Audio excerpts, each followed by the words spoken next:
as palestras, né, para quem está presencialmente, também para quem está online.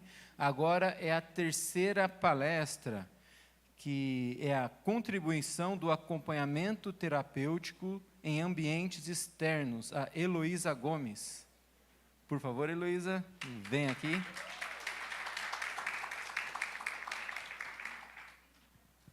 Bom dia a todos. É uma alegria muito grande poder estar aqui para compartilhar um pouco com vocês um tema que me move, que é a inclusão e o acompanhamento terapêutico em ambientes externos. Pode colocar, por favor, os slides? Essa já é a parte do meio. Se você puder pôr do início, por favor. Pronto. Antes da gente entrar no tema, eu gostaria de falar um pouquinho sobre a minha formação e a minha trajetória. Eu sou professora, né? Atuei como professora durante 20 anos e recentemente atuo ali na Integrare como acompanhante terapêutico. E assim, é onde eu possibilitei ali acumular várias experiências para hoje compartilhar com vocês dentro do ambiente escolar. Eu também trabalhei dentro da igreja como acompanhante terapêutica também voluntária. Atuei ali durante um tempo, e eu posso contribuir para vocês algumas experiências que eu tive muito positivas, onde eu aprendi muito durante toda essa trajetória. Pode passar, por favor? Pode passar mais um? E quando a gente fala de acompanhamento terapêutico, o que a gente está querendo dizer? O que o acompanhante terapêutico faz? Ele é um mediador, um facilitador. Ajuda a criança ali a desenvolver habilidades, a estar no meio, a participar. Pode passar, por gentileza. E quando a gente fala de acompanhamento terapêutico, eu gosto muito de falar sobre a inclusão. Aquela imagem, ela sempre me chamou muito a atenção. Porque quando falamos de inclusão, a gente acredita que é só o fato da pessoa estar presente. E não é assim. Para a pessoa ser incluída, ela precisa estar dentro, porque a palavra ela tem origem do latim, que significa inclusio e que significa o ato de colocar dentro. E para que essa pessoa ela esteja participando, ela precisa realmente se sentir pertencente a esse grupo.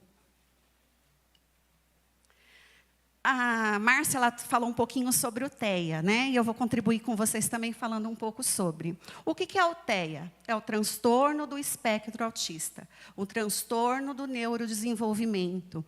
E por que a gente fala espectro? Porque se manifesta de diferentes formas. Nenhum autista é como o outro, cada um tem a sua particularidade, seu jeito.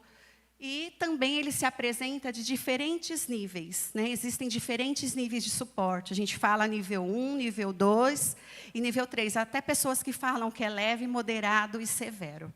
Pode passar, por gentileza.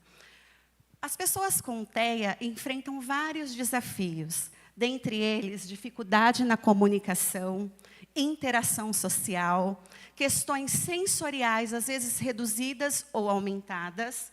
E são pessoas que precisam de rotina e previsibilidade. Então, quais são essas contribuições do acompanhante terapêutico dentro dos ambientes? Eu coloco ali como primeiro, ter paciência, empatia, vínculo e escuta. Como eu falei para vocês, eu trabalhei como acompanhante terapêutico dentro da igreja.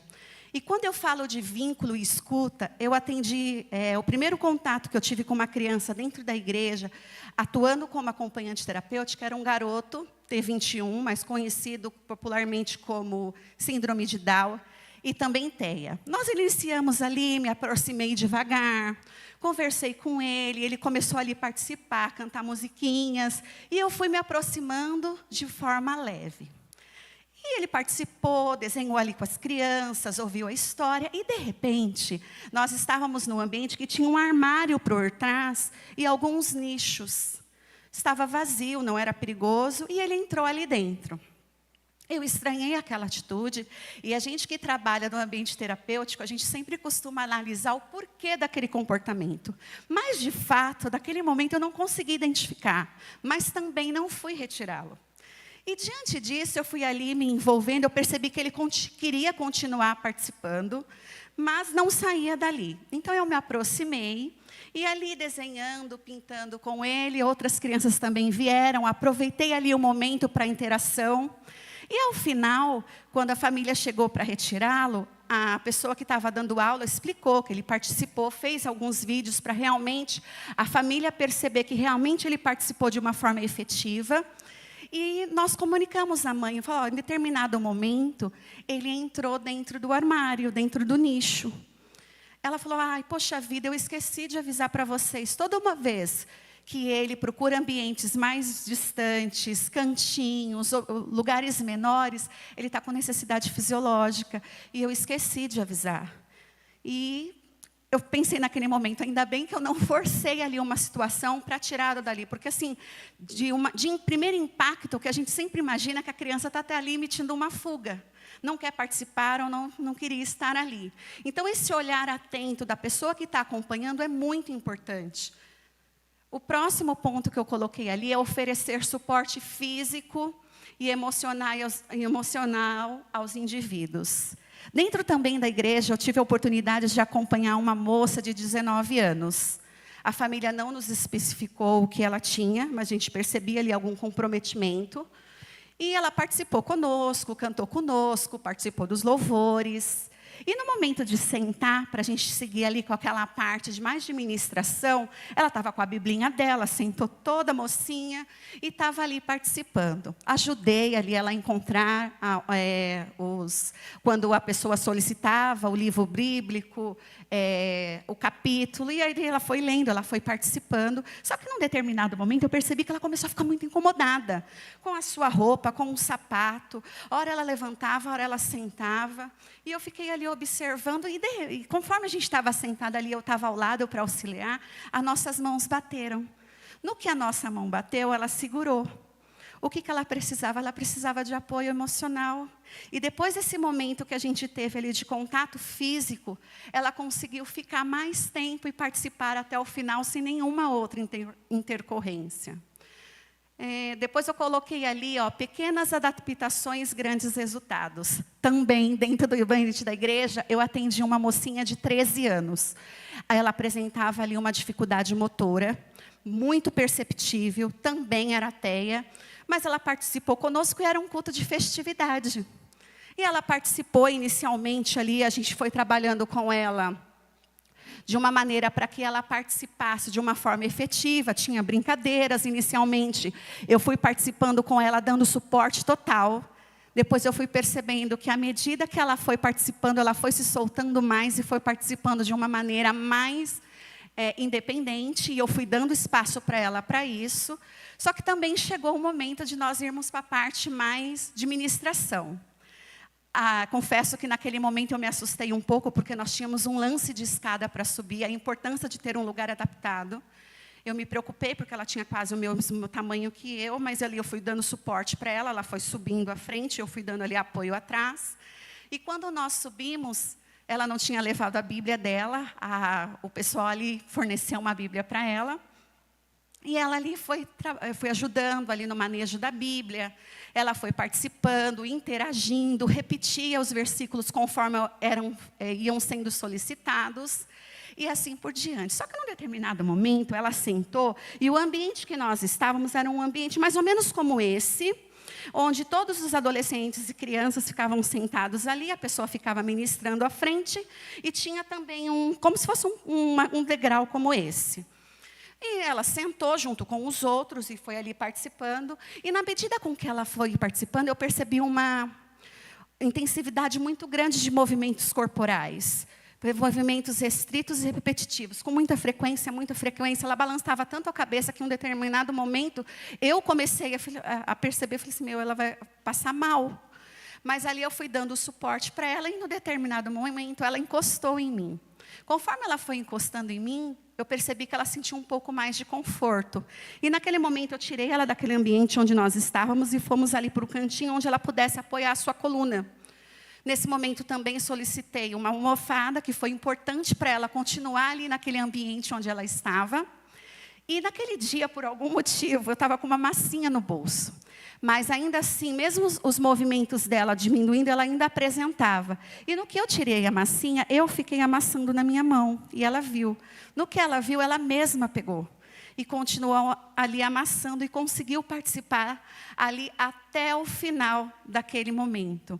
É importante ressaltar para vocês que esse trabalho que eu exerci dentro da igreja como acompanhante terapêutica, todas as crianças ali presentes, inicialmente a gente faz uma anamnese para conhecer melhor o caso, conhecer a criança, suas preferências, né? Quais são os gatilhos que podem ali prejudicar a criança dentro da igreja, ou adolescente, ou jovem. Então isso traz para a gente um pouco de conhecimento do que aquela pessoa é, de como ela se comporta e qual a maneira melhor de estar ali com ela. Pode passar, por favor. Eu coloquei aqui algumas práticas que são muito importantes e que eu julgo fundamentais, que eu vou compartilhar com vocês, para as pessoas que têm esse papel de acompanhar e de estar ali ao lado dessas pessoas com necessidades especiais. A primeira, para chamar a atenção do indivíduo, o interessante é conversar com ela sobre os seus interesses, né? Observar ali o que ela gosta e tentando ali ocupar um espaço, não invadindo o espaço dela, mas chegando devagarinho, perguntando se ela precisa de algo. Pode passar, por favor. O segundo, coloquei ali, utilizar materiais de seus interesses para ensinar novos conteúdos. Eu gosto muito de um comparativo com a Bíblia, onde a gente observa que os ensinamentos de Jesus sempre foram baseados em parábolas. E o que eu vejo nisso de interessante? Que ele traz uma metodologia onde a gente aprende com exemplos, onde a gente aprende de uma forma que faz sentido para a pessoa. E isso é muito importante. Adaptar o material, procurar ali, dentro da primeira dica que eu coloquei, dos interesses da pessoa. O terceiro é incentivar a socialização. Em algum momento alguém falou disso aqui. Às vezes a pessoa está lá no cantinho dela e a gente precisa proporcionar essa interação, que foi o que a gente falou no começo. Às vezes só o fato da pessoa estar ali presente, ela não está incluída, ela não está participando. Então as pessoas que atendem essas crianças, pessoas ou adultos, precisa ter esse olhar de tentando inserir ela ali no ambiente de uma maneira leve, não forçada, de uma maneira prazerosa. O quarto é ser claro e objetivo e usar palavras simples e curtas. Durante toda essa minha trajetória como acompanhante terapêutica, o que eu tenho percebido, tanto nos pacientes quanto as pessoas, as crianças dentro da igreja, ou adolescentes, ou até mesmo jovens. Às vezes a gente vai dar uma informação e a gente exagera na quantidade de informações.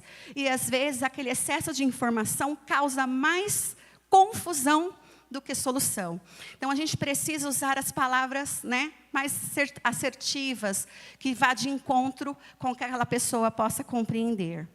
E o quinto é evitar ambiguidades. A Márcia também falou sobre isso, né? As pessoas dentro do espectro autista, elas são literais. Então, a gente precisa procurar ali uma linguagem que não cause essa ambiguidade para facilitar a compreensão e o entendimento da pessoa. O sexto é dar tempo para processar a ideia. Às vezes a pessoa precisa analisar aquilo que foi passado para ela. E a gente sempre espera, exemplo, sei lá, abre a Bíblia lá em Gênesis, que seja assim, de imediato. Mas às vezes a pessoa precisa de um tempo para entender o que foi solicitado para ela. E cabe ali a pessoa que está dando apoio, dar esse apoio, sendo um pouco redundante, para que essa pessoa possa ali entender e processar a ideia. E por último, eu coloquei respeitar as particularidades da pessoa. Quando eu falo dessas particularidades, eu volto naquele terceiro caso. Ela apresentou ali aquela criança movimentos repetitivos e restritos. E eu precisei entender de alguma forma que ela não estava fazendo aquilo porque ela queria, mas às vezes para se regular, ou porque aquele ambiente te causou algum desconforto que ela não consegue verbalizar. Então essas práticas, elas são importantes para que a gente possa dar esse apoio para essas pessoas com necessidades específicas dentro desse contexto. E, chegando perto do final agora, eu gosto sempre de colocar essas três coisas. O primeiro, que foi o que muitas pessoas falaram aqui dentro das palestras que a gente ouviu até agora. Que cada indivíduo com TEA, ele é único. ele deve ser compreendido dentro das suas particularidades. Outro, o apoio adequado pode transformar vidas no indivíduo e na família. Citando as pessoas que eu acompanhei dentro da igreja, o que mais me chamou a atenção durante todo esse processo de trabalho, de dedicação e de apoio a essas crianças e as famílias, foi exatamente o olhar das famílias e a gratidão no olhar delas. Eu escutei pessoas, e até me emociona para falar, uma das mães virou para a gente e falou assim: meninas, eu nunca consegui participar de um culto inteiro.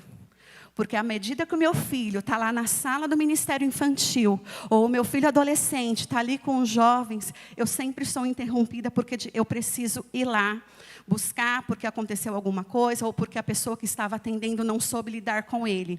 Então essa é a parte mais gratificante de todo esse trabalho. Não, como outra pessoa também falou aqui, não é só dar o apoio à pessoa, mas dar esse apoio à família. Isso é muito importante e faz toda a diferença. E, por fim, pequenas ações fazem a diferença na inclusão e no desenvolvimento. Pequenas adaptações, como foi o caso da garotinha, né? Uma almofada, encostar ali no corpo, uma massinha, ter esse olhar atento. E, para finalizar, eu trabalho já há algum tempo, como eu falei para vocês no início. E a minha filha, que está ali, ela me fez uma pergunta há um tempo atrás, e ela falou assim: mãe, por que tanto acolhimento e tanto amor e eles nem são seus filhos? E naquele momento eu pensei, né, eu falei assim: Gabs, existe algo muito importante, porque a nossa dor, na maioria das vezes, ela se transforma no nosso maior propósito. E por que eu estou falando isso para você? Eu sou uma pessoa que estou dentro do espectro. Eu descobri recentemente. Mas, assim, eu tenho o laudo há mais ou menos 1 ano, mas todo o processo de investigação levou mais ou menos 3 ou 4 anos. E por que eu falo isso? Isso me emociona de uma forma tão intensa, porque durante todo o processo eu fui criada dentro da igreja. Atuei dentro da igreja como professora, como ministra de louvor, como professora de escola bíblica dominical. E sempre teve, assim, situações dentro da igreja que sempre me incomodaram muito, que era o barulho.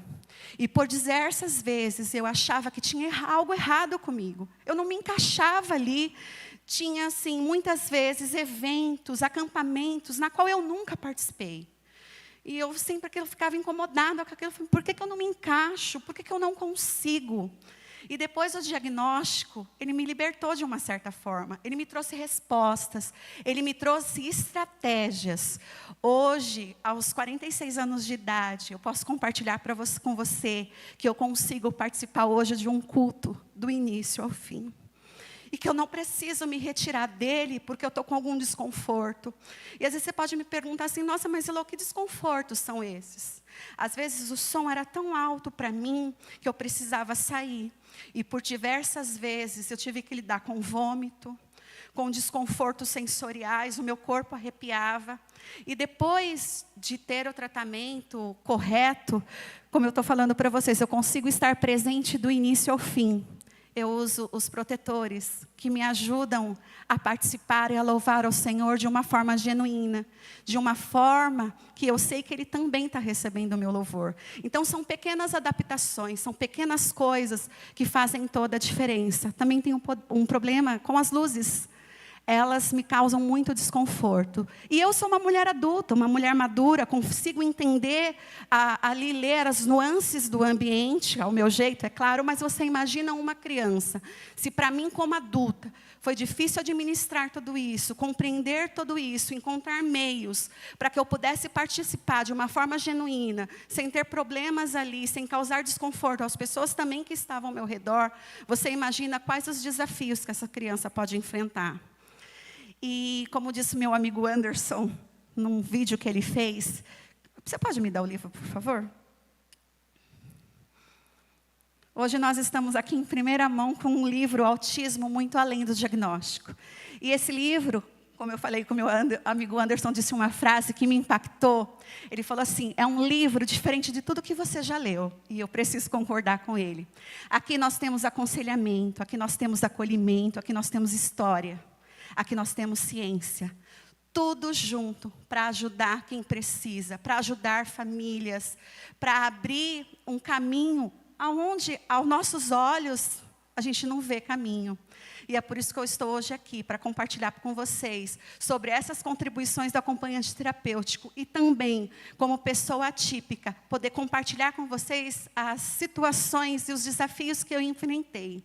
E que hoje eu posso dizer, é claro que não tem como a gente romantizar o autismo. Isso é impossível. Mas hoje eu posso viver de uma forma mais plena, de uma forma mais livre, sabendo quem eu sou hoje e aonde eu quero chegar. E que você também, Elô, mas eu não tenho formação, mas tem algo que você pode fazer, que é um mandamento bíblico. Amar o próximo como a ti mesmo. E que você possa ser um agente de transformação. E eu finalizo aqui, ressaltando que ser acompanhante terapêutico é muito além do que está perto. É proporcionar e gerar pertencimento, inclusão e, acima de tudo, esperança. Eu agradeço a todos.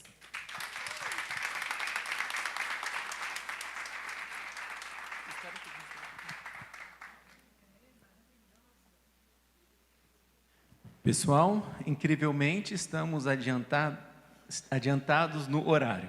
Então, podemos fazer um momento de comentários. Temos aí 15 minutos. Vem aqui.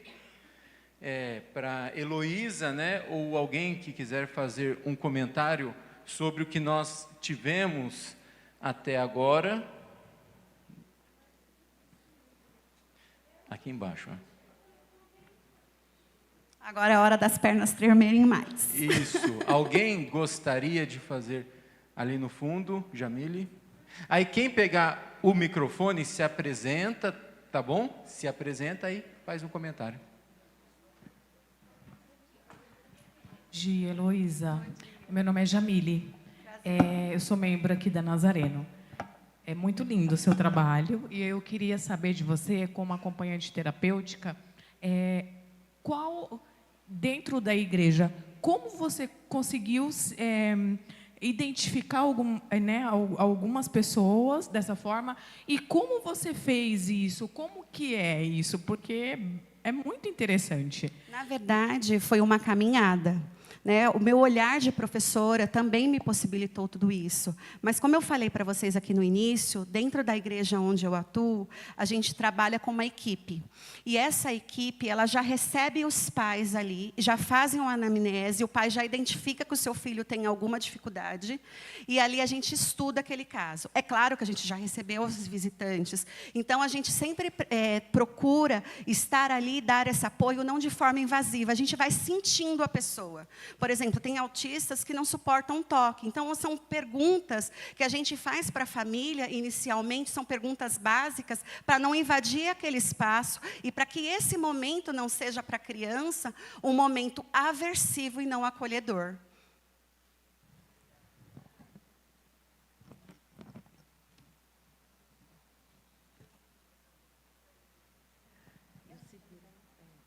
Oi, meu nome é Márcia.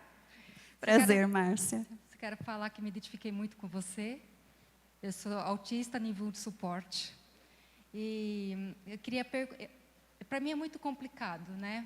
Barulho, o som muito alto aqui na igreja muitas vezes me incomoda também, eu saio. Eu também uso abafador. E você contando isso para os outros, para mim é fantástico, porque eu não consigo falar muitas vezes para as outras pessoas o que eu sinto. Né? Então, eu fico muito cansada com dor de cabeça, algumas vezes eu tento me isolar ao máximo. Né? E eu tenho um filho autista, e a minha pergunta é essa, como eu, sendo autista, poderia ajudar o meu filho nisso, que eu tenho as minhas dificuldades também. Né? O seu filho tem quantos anos? 12.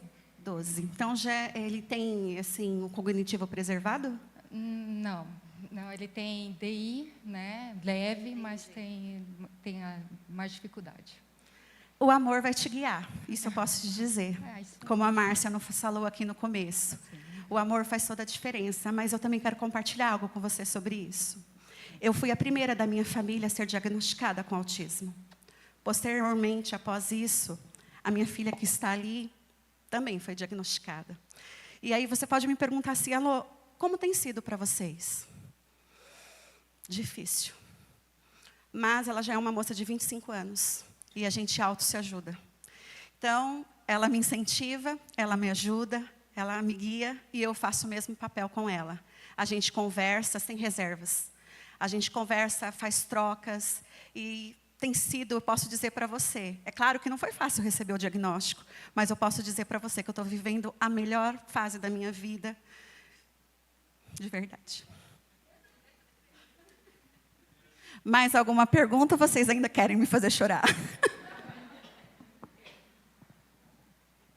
Sei que você é filha de pastor, você é cristã, e a gente que é da igreja sabe que existe uma cobrança muito maior em quem é da família dos líderes, e que às vezes há uma confusão entre o que é de ordem emocional e espiritual, né? É muito comum em alguns lugares as pessoas pensarem que a pessoa está ali desorganizada porque, sei lá, tem um incômodo espiritual. E às vezes até a própria pessoa pensa isso. Então eu queria que você falasse um pouquinho de como foi os passos práticos para você buscar o diagnóstico e o que você poderia dizer para alguém que talvez esteja com essa dúvida hoje, né? Que não se sente bem, sente alguma coisa estranha com ele, pode pensar que é de natureza espiritual e, na verdade, pode não ser. Sua pergunta é forte. Durante algum tempo dentro da igreja, quando você fala sobre a questão espiritual, por muito tempo eu achei que eu estava possuída.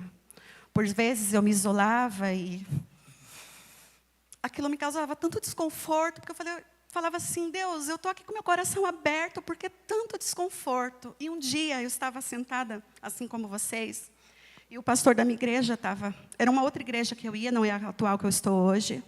E eu não sei o porquê e como. Ele olhou exatamente para mim. E ele saiu ali da onde ele estava. E sem saber, ele falou assim para mim. Todas as respostas que você queria e que você precisa, Deus vai te dar. Não foi imediato, porque por ser autista, eu tenho alguns apegos à rotina. Mudanças de local. Preciso muito de uma rotina pré-estabelecida, então levou tempo, mas isso não foi por Deus, foi por mim. Eu demorei para procurar. Mas eu creio que Deus ele nos coloca no lugar certo, na hora certa e da maneira correta. Eu estava trabalhando como professora há algum tempo, e uma pessoa postou sobre que uma clínica estava contratando uma acompanhante terapêutica. E eu vi aquilo e... Era o meu desejo, eu já estava com o coração aflorado para trabalhar com as crianças. E a minha filha virou para mim e falou assim, vai? Ou não, você já tem? Eu falei, mas eu não tenho experiência, Gabi. Aí ela falou assim para mim, mãe, mas você tem o melhor que uma pessoa pode ter, o amor, você vai aprender. E foi indo para a Integrare, que eu comecei ali os meus primeiros passos como acompanhante terapêutica, e ali eu fui crescendo. E ali eu fui sendo incentivada. É claro que nós enfrentamos muitos desafios, né, Camila? Muitas coisas. Mas ali foi o carro-chefe para que eu chegasse aonde eu estou hoje. E como você perguntou, Márcia, os meus joelhos também foram muito importantes durante todo esse processo. Mais alguma pergunta?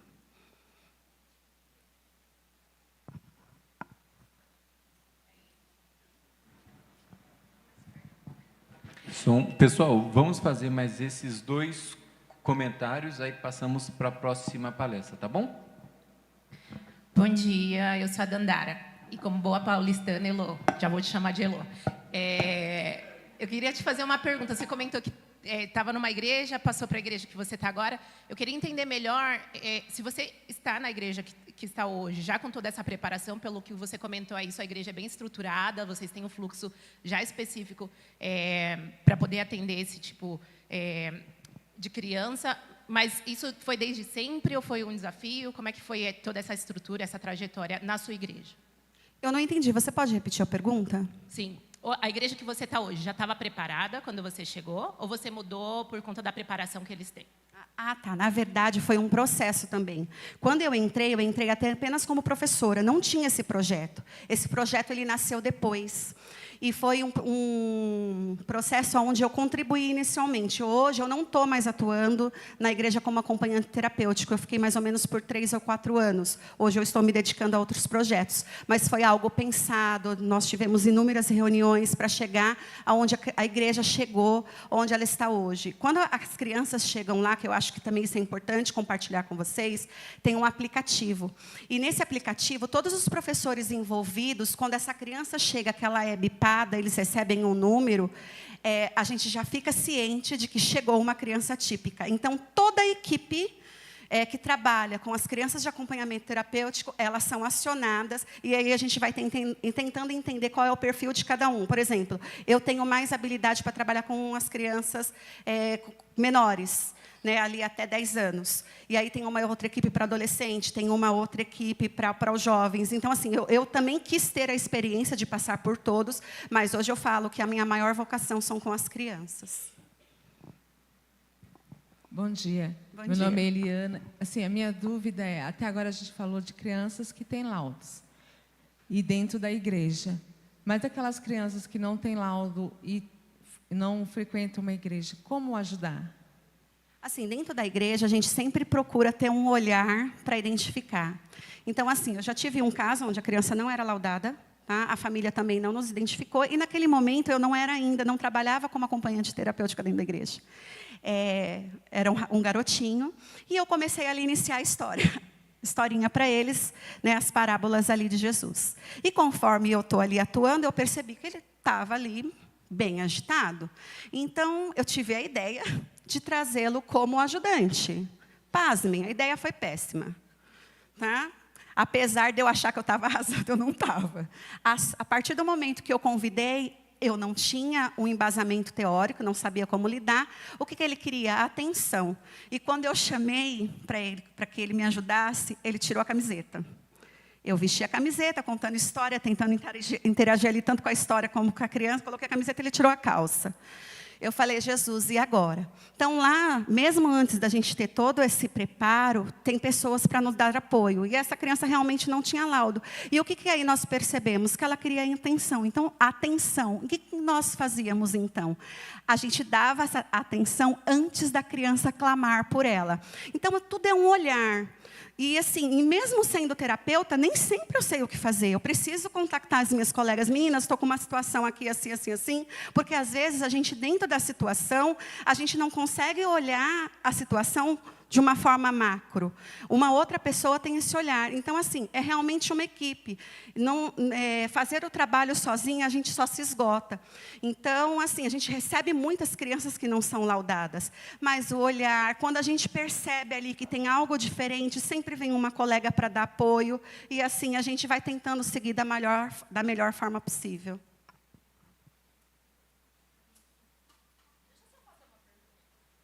Ai, tô achando que vocês gostaram de mim. Comprando os nossos livros, por favor. Brincadeira, mas pode comprar, tá? Eu sou a Gilmara, mãe do Matheus.